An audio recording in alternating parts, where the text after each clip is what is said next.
Hello and welcome. Today, we're diving into a crypto project with a very different kind of mission.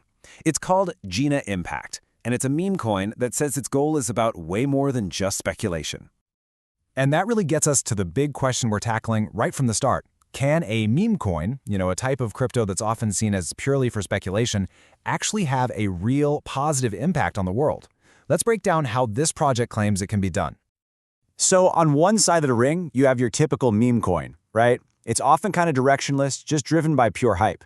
But on the other side, you have GenaImpact's stated goal, to build a token that's actually backed by real utility and designed for charitable impact. It's a pretty bold contrast, for sure. So let's jump right into part one, a meme coin's mission. What is the actual core idea here? Okay, so according to their pitch deck, the whole project is really built on this one central concept, taking the power of decentralized finance, or DeFi, and combining it with the purpose of charitable giving, all happening through one single token. But why? Why does a project like this even need to exist? Well, that brings us to section 2, what GenaImpact calls crypto's purpose problem. The project zeroes in on 3 key issues they see in crypto right now. First, there's no really easy, seamless way to connect your crypto with social impact. Second, like we just said, most meme tokens just don't have a real direction. And finally, they believe users and donors are really starting to look for transparency and a genuine sense of purpose. And all of that leads us straight to their proposed solution. So let's move into section 3 and meet the GeNIM token. So what is this GeNIM thing exactly? Well, the project defines it as a utility-backed, purpose-driven ERC20 token. Now that just means it's built on the Ethereum blockchain, using a really common standard. It's designed to be the engine at the very heart of their whole ecosystem.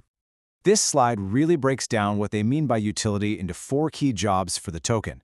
So it's designed to be tradable on exchanges, you can use it in their partner apps to get discounts, you can donate it directly to on-chain charities, which is cool because it means those donations are publicly verifiable right on the blockchain. And finally, it's used to reward people who participate.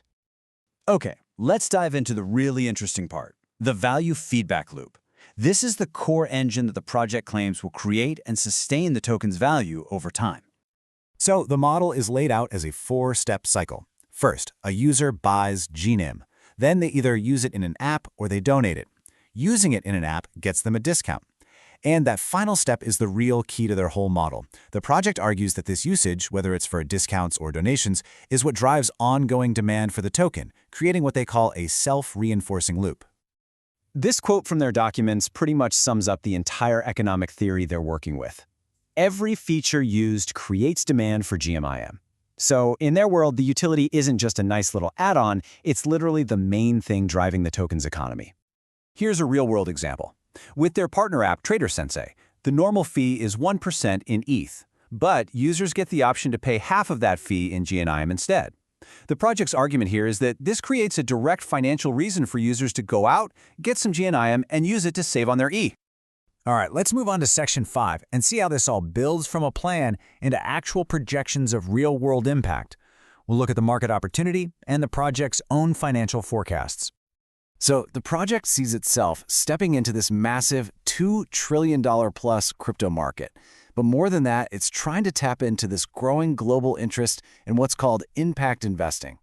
The goal is to position itself as a new kind of hybrid, something that combines both utility and charity in one package. To even start their financial models, they had to begin with a key assumption, a projected starting price of $3 per GeNIM token.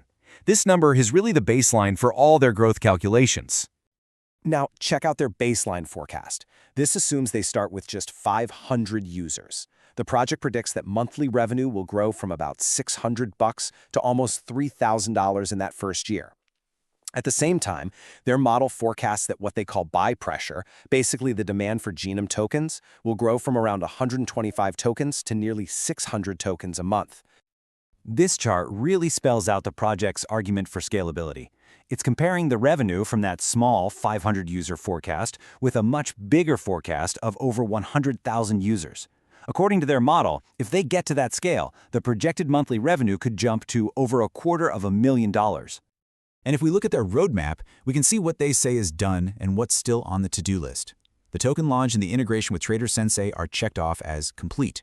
Coming up, they've got plans for a Wallet Explorer to make things more transparent and a DAO system that would let the community vote on which charities to support. And that brings us to our final section, the ultimate vision. What does crypto that gives back actually mean according to this project?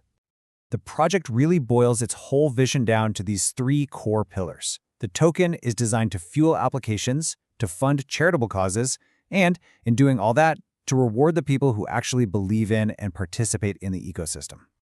And it all comes together in this one simple tagline from their own materials. It's crypto, but it gives back. This sentence really captures the entire promise of the project. So when you look at the GenaImpact proposal, it leaves us with a much bigger question for the entire crypto space.